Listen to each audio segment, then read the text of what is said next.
Ju përshëndes të nderuar televizionistë të televizionit Klan Plus, ja tek takohemi bashkë si çdo të hënë me emisionin Pro Business dedikuar 100% sipërmarrjes. Sot do të ndalemi tek një nga zonat periferike të Tiranës. Bëhet fjalë për Baldushkun. Do të njihemi me mundësitë ekonomike, turistike, por edhe me punësimin e të rinjve. Kujtojmë që ky fshat shquhet për rritjen e prodhimeve bio, por edhe për mbarështimin e shpendëve. Ndjekim më parë materialin.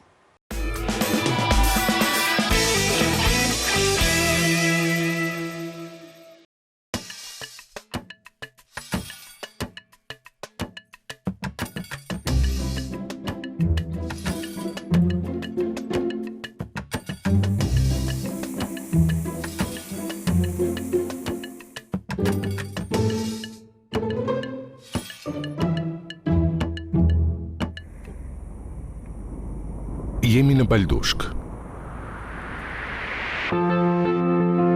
Janë vetëm 22 kilometra udhëtim nga qyteti i Tiranës në jugperëndim të tij për të mbërritur këtu, në një prej njësive administrative të kryeqytetit, e cila bën bashk 14 fshatra ku jetojnë rreth 5000 banor. Është afër dhe e larg kryeqytetit. Sepse Baldushku mund të cilësohet si një ndër zonat më pak të eksploruara, ndonë se sa po shkel këtu, dallon qartë se është edhe një nga më të begatat dhe më pjelloret. Udhëtimi drejt Baldushkut është jo pak mbretëlënës, duke nisur prej kësaj rruge e cila e gjarpëron përmes një lugine, në të dy anët e së cilës shtrihen kodra vezake, nga shpatet e të cilave derdhet një gjelbërim i dendur.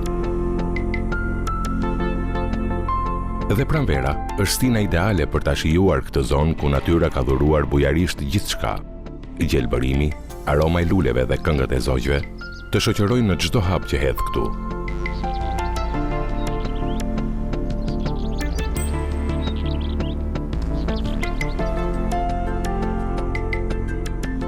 Ky është vetëm fillimi, pasi sa më shumë të prekësh këtë natyrë magjepsëse, aq më shumë ajo të josh për të vazhduar mëtej. Pas një kodre dhe pas një fushe, të shfaqen në horizont të tjera bukuri që të ftojnë t'i zbulosh. Ato janë më shumë se ndjellëse.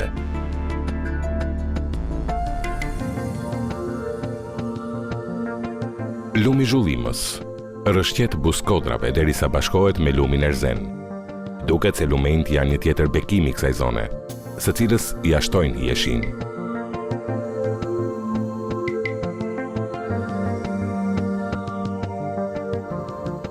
Ky lume nis rrugtimin e tij në zonën malore të Baldushkut, e cila ngrihet në juglindje të kësaj zone, dhe prej aty mund të shtrish shikimin për kilometra të tëra në drejtim të veriut dhe perëndimit.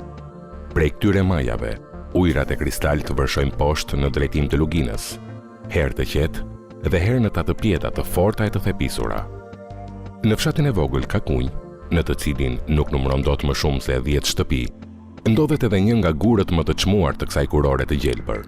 Një ujvar mbi 20 metra e lartë, e fshehur mes gjelbërimit të dendur.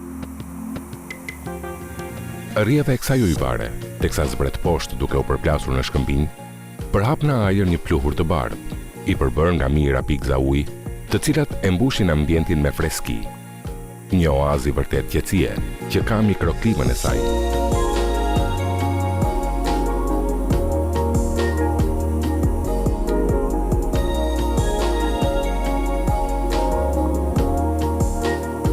Një vend ideal edhe për këtë çift zogjsh, të cilët preferojnë ta ngrenë folen ngjitur me ujvarën. Për të shkuar te kjo ujvar, gati e rrallë, duhet të udhëtosh nga qendra Baldushkut në drejtim të fshatrave Koçaj, Lagje e Re dhe më pas të ngjitesh kodrave të Kakunjës. Ama për të mbërritur këtu, duhet edhe pak mundim pasi rruga që të çon drejt saj është pakës e vështirë. Por edhe kjo rrugë është pjesë e aventurës dhe kur mbërrin këtu, kënaqësia është kryefjalë.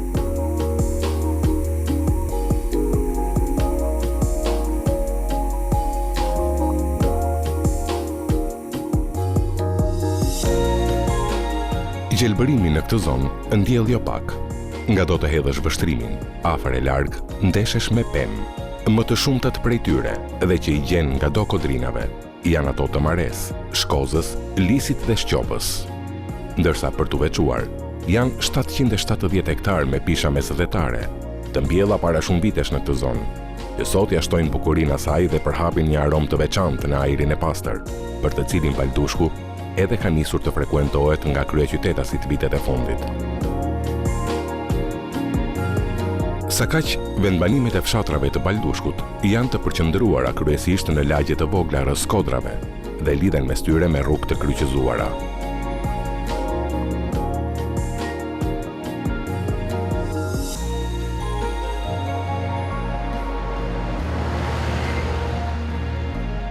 Por e gjithë kjo hieshi ka qenë thuajse krejt e panjohur pasi deri pak vite më parë, Baldushku ishte një zonë pothuajse izoluar, në të cilën jeta ndiqte një ritëm më të ngadalt se qendrat urbane.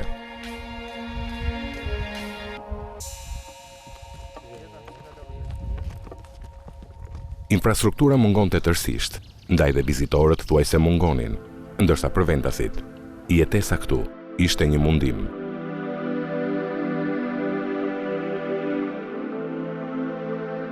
Sot, kjo situatë ka ndryshuar jo pak.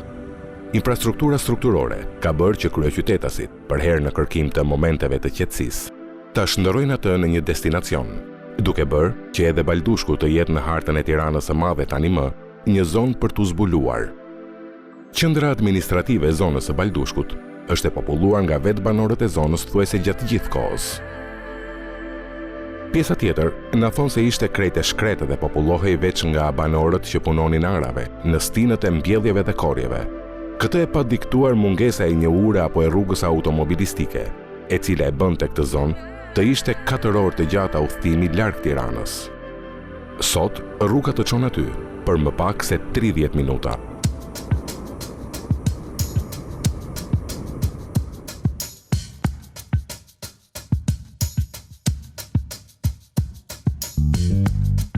Ndoshta ajo që dikur shihej si mallkimi kësaj zone, sot është kthyer në pasuri, pasi fal atij izolimi, Baldushkut nuk janë prekur pasuritë dhe bukuritë që ja ka falur natyra. Dora e njeriut nuk i ka marrë asgjë prej bukurisë, dhe natyra është ende e virgjër. Ndaj edhe sot, Baldushku është në hartën e atyre zonave që kanë terren shumë të përshtatshëm për aktivitete në natyrë. Kodrat që e rrethojnë luginën fshehin me zgjelbërimit lëndina dhe livadhe perfekte për një piknik apo barbecue.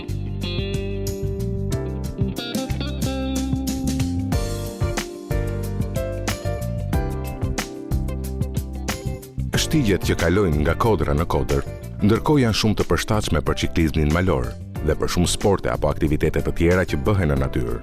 Në Baldushk, gjen çdo gjë për të kaluar një fundjavë të këndshme me miqt apo familjen. Ky është një nga 8 liqenet e kësaj zone, të cilët janë krijuar në kohën e komunizmit si ujëmbledhës për të vaditur tokat në stinën e verës, por që tashmë i shtohen aseteve që natyra i ka hipotekuar kësaj krahine. Sot, ata janë kthyer në pika atraktive për vizitorë të ndryshëm, të cilët mund të ushtrojnë aktivitete të ndryshme si peshkim dhe rekreativ, por edhe shëtitje përgjatë bregut. Në muajt e verës, edhe mund të notohet në këto ujëra dhe të bëhet plazh.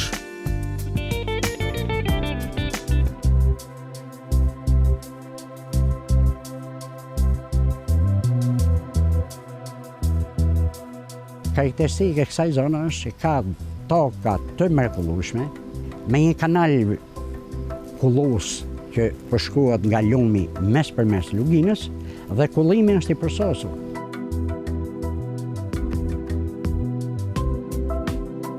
Prioritet kryesor në kultivimin e perimeve, këtu ka kryesisht domotja e fushës dhe e serës. E gjithë zona disponon rreth 2 hektare gjysmë sera diellore, dhe duke qenë një zonë e lidhur me qytetin, rreth 20-21 kilometra, kanë dhënë prioritet shumë prodhimit të domotës, sepse edhe kërkesa dhe oferta në treg për domote është mjaft e mirë. Kjo eksperiencë ka gati 25 vjeçare që vazhdon këtu në zonën e Baldushkut, që është në ish kooperative bujqësore, dhe vazhdon edhe sot e kësaj dite, duke dhënë prioritet perimeve që kanë më tepër prodhim, rendiment dhe sasi dhe cilësi. Një interes veçantë ka speci, janë kulturat gjethore spinaqi dhe sallata, që edhe këto kultivohen masive, sidomos në periudhë ftohta, mas muajit shtator, që mbarojnë kulturat e para siç është domatja dhe speci. Dhe kujdes veçantë pastaj kushtojnë kultivimit të spinaqit dhe sallatës. Ne aplikojmë plerimin, sidomos me plera organike. Japim prioritet plera organike dhe shumë pak plera kimike që i quajmë ne, pothuajse ose ndoshta fare.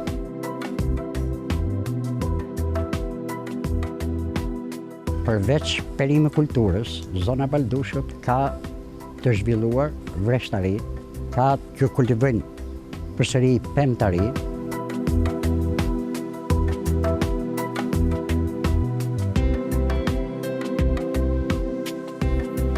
Njësia administrative e Baldushkut, ose ish komuna, si terren është një terren jashtëzakonisht i mirë, sidomos edhe për zhvillimin e blegtorisë, kryesisht të gjedhit të lopës. Edhe kjo zep peshë shumë të madhe tek të gjithë fermerët, duke shitur qumshtin të freskët dhe pak të përpunuar.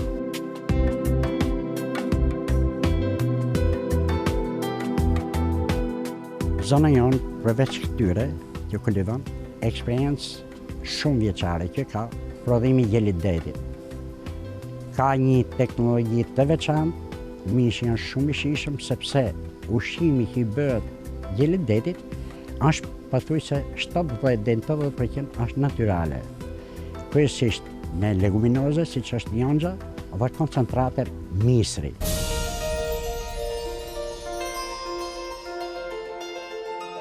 Kësaj, Baldushku nuk ofron vetëm bukurinë natyrore. Prodhimet e zonës ju sigurojnë jetesën këtyre banorëve dhe një ndër produktet e rëndësishme është kultivimi i ullirit. Pushteti vendor ka mundur të regjistrojë në këtë territor më se 25.000 rrënjullin të mbjella nga banorët ndër dekada, madje disa prej tyre janë shekullor.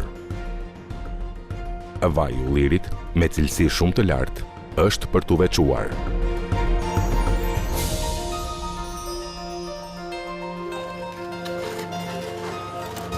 Produktet që prodhohen këtu furnizojnë tregun e Tiranës, por edhe restorantet e zonës, të cilat ofrojnë një menu mjaft të pasur për klientët, kryesisht kryeqytetasit, të cilët fundjavën e tyre zgjedhin ta kalojnë mes kësaj qetësie dhe natyre të virgjër.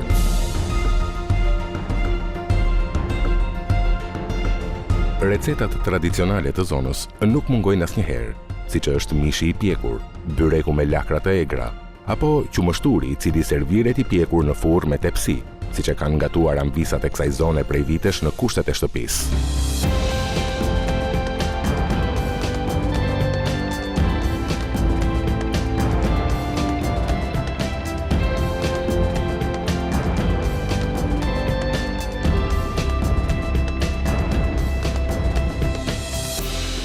Pija tradicionale, sikurse edhe në shumë zona të tjera të Shqipërisë, është rakia. Ajo s'ka se si të mungojë në asnjë moment prej menuve të restoranteve të kësaj zone. Por në këtë restorant modest, me ambient të pastër e të gjelbëruar, rakisi kanë shtuar një tjetër përbërës, duke krijuar një recetë të re. Ajo shërbehet me shafran, bimën e famshme aromatike që ka nisur të kultivohet edhe në Shqipëri. Krijuesi i saj na tregon sekretin e përgatitjes. Rakia vetë është një pije tradicionale dhe e këndshme e pëlqyer nga popullsia shqiptare. Kombinimi me shafranin, aromatizimi me shafranin e bën edhe më të mirë edhe më të shëndetshme, duke pat parasysh efektet shumë të pozitive që ka shafrani. Aromatizimi në këtë rast është i thjeshtë, po edhe delikat njëkohësisht, sepse kërkon një kombinim përcaktuar mirë me disa sasisë pistileve që vendosen dhe kohës absorbimit të përbërësve të shafranit nga rakia. Praktikisht, si arrihet të bëhet? Kemi këtu pistilat e shafranit. Praktikisht është niset nga produkti që është shafrani, pistilet e shafranit të tharë, të cilët vendosen në rakin normale, prodhuar në mënyrë artizanale, mundësisht prej rrushit mirë, dhe mbaren për një farë kohë, që është afërsisht disa ditë. Pastaj largohen pistilet dhe përbërësit janë tashmë në raki që i ka dhënë aromën dhe ngjyrën njëkohësisht. Shafrani është orakis të gjitha vlerët që mbartë shafrani, që nga efektet e qetësimit lehtëson stresin, antistres, qetësues, antidepresiv, sistemi qarkullimit të gjakut. E mund të provoni. Ta shironi.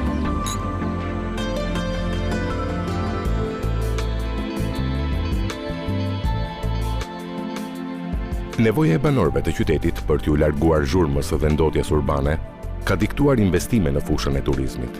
Në Baldushk, tani nuk gjen më vetëm restorante modeste të banorëve të zonës. Këtu, të gjitha prodhimet bujqësore që serviren kultivohen në fermën pranë, që është pjesë e kësaj bujtine, ndërsa produktet blegtorale blihen vetëm tek banorët e zonës dhe kështu gjithçka që konsumohet këtu ka vullën e prodhimit në tokën e Baldushkut. Baldushku është vendi që mund ta vizitosh në çdo kohë dhe nuk do të zhgënjej, sepse aty natyra mikpret çdo.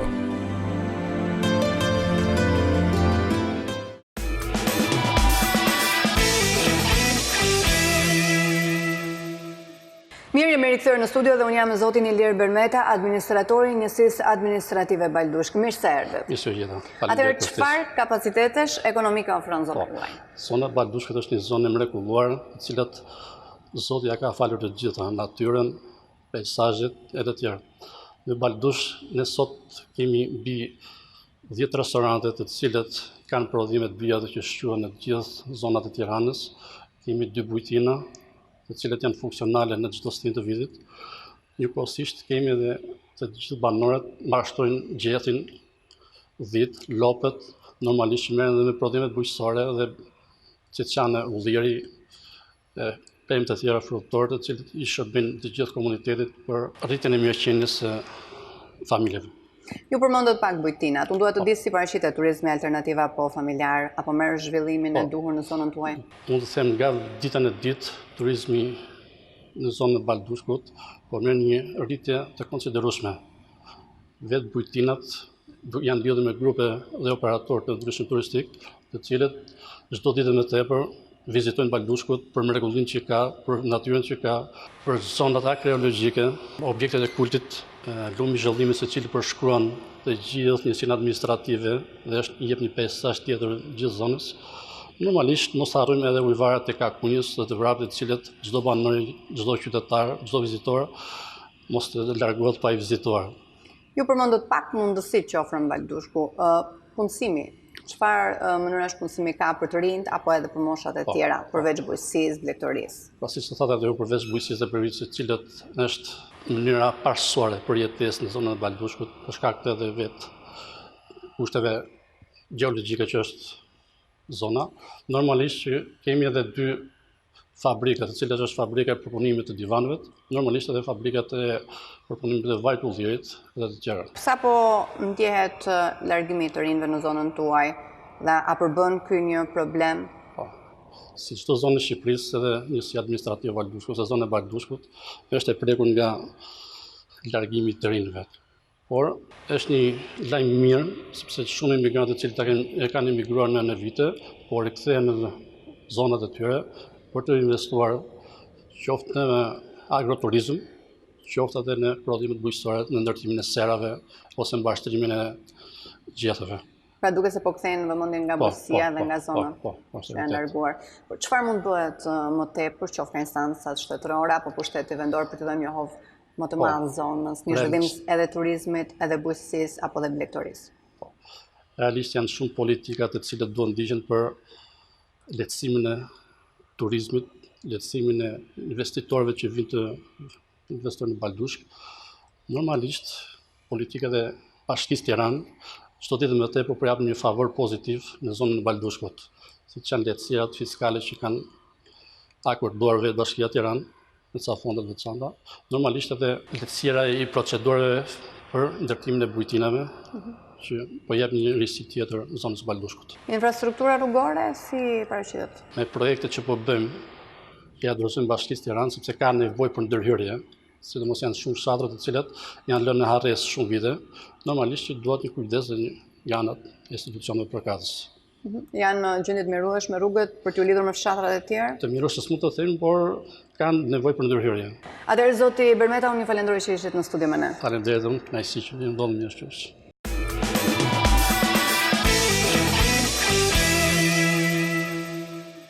Mirë, në këtë pjesë të fundit të këtij emisioni do të flasim pak në përgjithësi për situatën e agroturizmit në Shqipëri dhe për këtë unë kam të ftuar zonjën Fabiola Arapi, këshilltare në Ministrinë e Bujqësisë, një herë pjesë e programit Lidl Benja. Mirë se erdhët. Mirë gjej, kënaqësi. Si paraqitet situata e agroturizmit në Shqipëri? Sa fermer kemi të certifikuar dhe cilat janë potencialet për zhvillimin e këtij sektori? Në fakt, sektori i agroturizmit absolutisht është një sektor shumë i rëndësishëm për zhvillimin rural. Nëse i referohemi konceptit të agroturizmit, nuk është asgjë tjetër veç se diversifikimi i fermës duke ofruar aktivitetet e rekreacionit, shërbimet e akomodimit apo dhe produktet bujqësore që janë tepër rëndësishme ku bëhet fjalë për frekuentimin e agroturizmit. Vetë agroturizmi në fakt sjell disa efekte për sa i përket zhvillimit rural, duke përfshirë rritjen e të ardhurave, stabilitetin e të ardhura për vetë fermerët, rivitalizimin e zonës, rritjen e punësimit, parandalimin e shpopullimit, në fakt që është një faktor shumë i rëndësishëm për zonat rurale. Nëse referohemi aktualisht agroturizmit, ne kemi 17 sipërmarrje të certifikuara në bazë të vendimit të Këshillit të Ministrave, që i përket periudhës 2018, ku këto agroturizmi absolutisht plotëson një sër kriterësh për qenë pjesë e certifikimit. Krahas 17, absolutisht ka dhe ferma të tjera të cilat janë vetë shpallur si agroturizëm, por ndërkohë nuk janë përfshirë në procesin e certifikimit.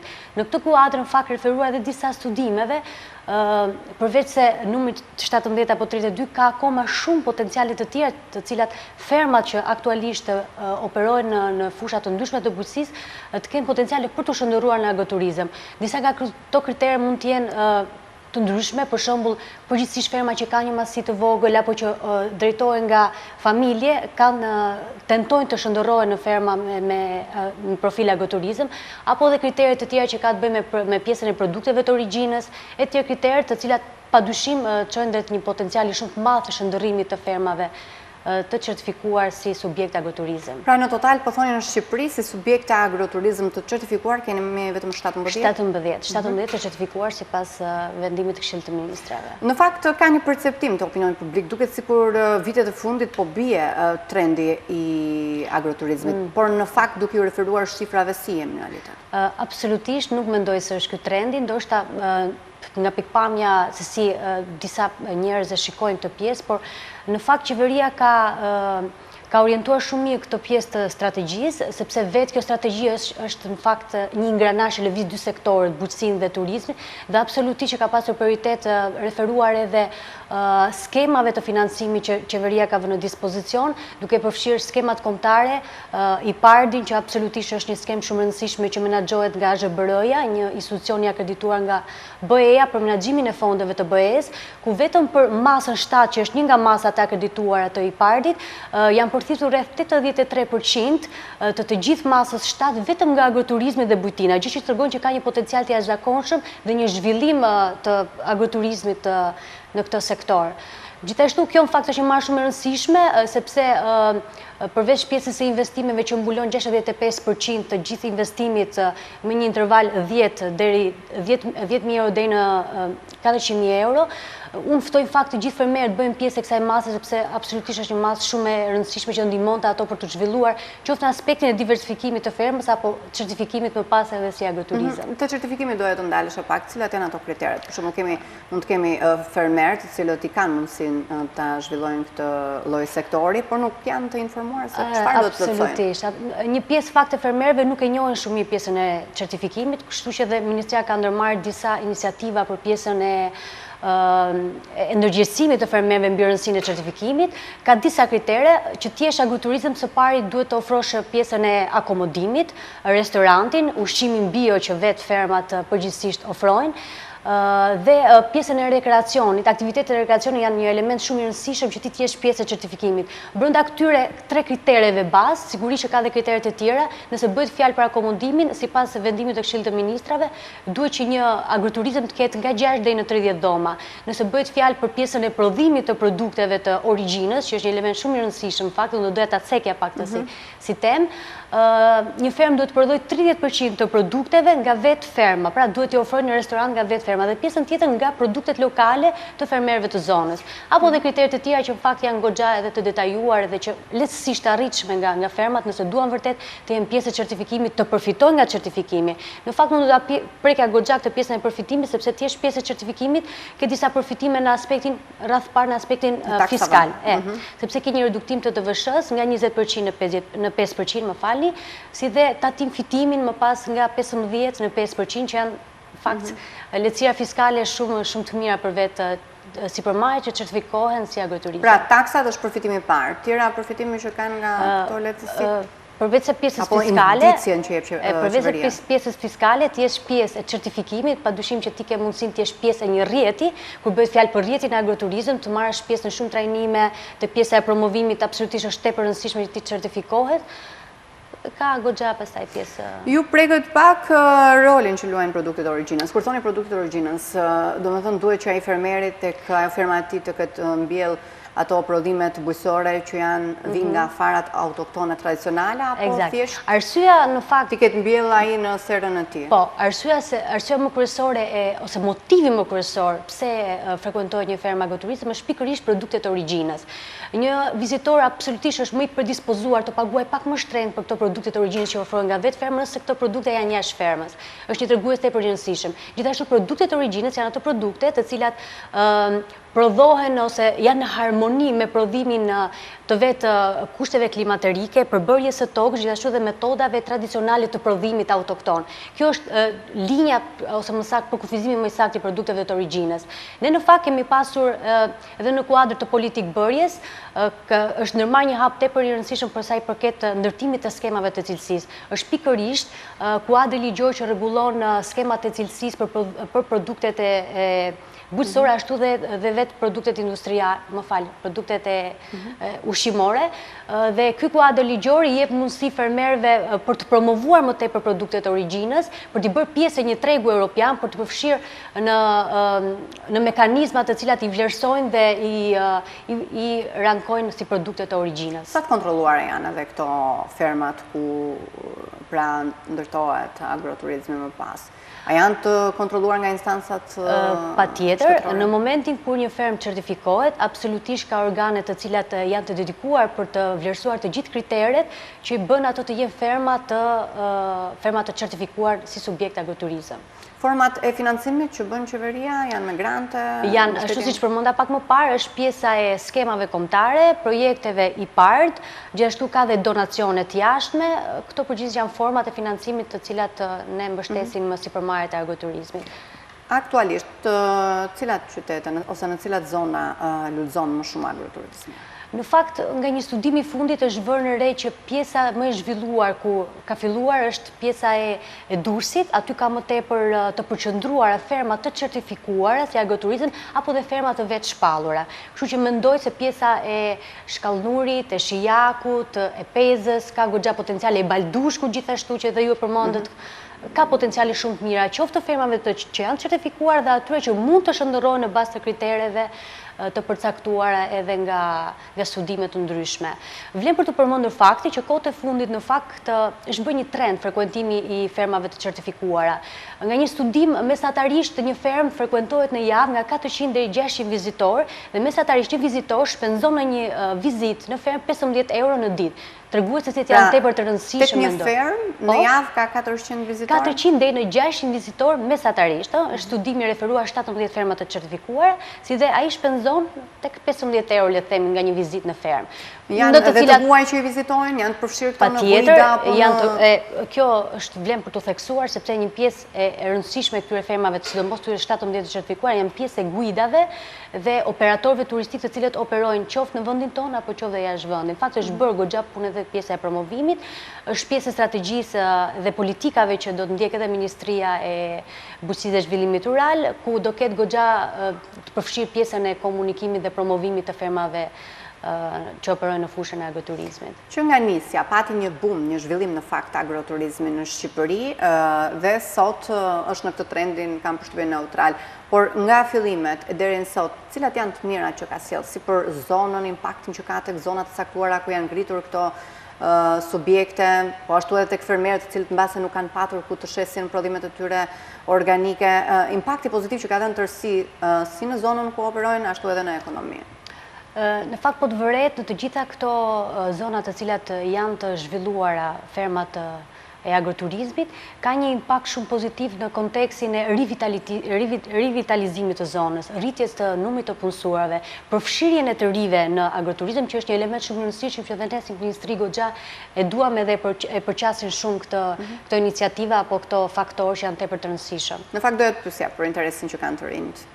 Janë të angazhuar dhe konkretisht çfarë roli luajnë në një subjekt agroturizmi? Po të referojmë sërish të njëjtit studim që është bërë nga Universiteti Bujqësor i Tiranës, do të shikojmë që përqindja më e madhe e të punësuarve në një ferm agroturizëm i përket moshës 25 deri në 35 vjeç. Gjë që do të thotë që absolutisht menaxherët kryesor të këtyre fermave janë të rinjt, ata të cilët kontribojnë në fushën e prodhimit, në fushën e shërbimit, në fushën e marketimit, sepse kanë filluar iniciativa shumë të mira edhe për pjesën e promovimit dhe marketimit të vetë fermave. Unë ju falenderoj për këtë intervistë. Faleminderit, isha kënaqësi rritë. Të nderuar teleshikues, këtu kemi ardhur në fund të këtij emisioni bashkë me Pro Business. Shihemi sërish të hënën e ardhshme në orën 18:30. Mirupafshim.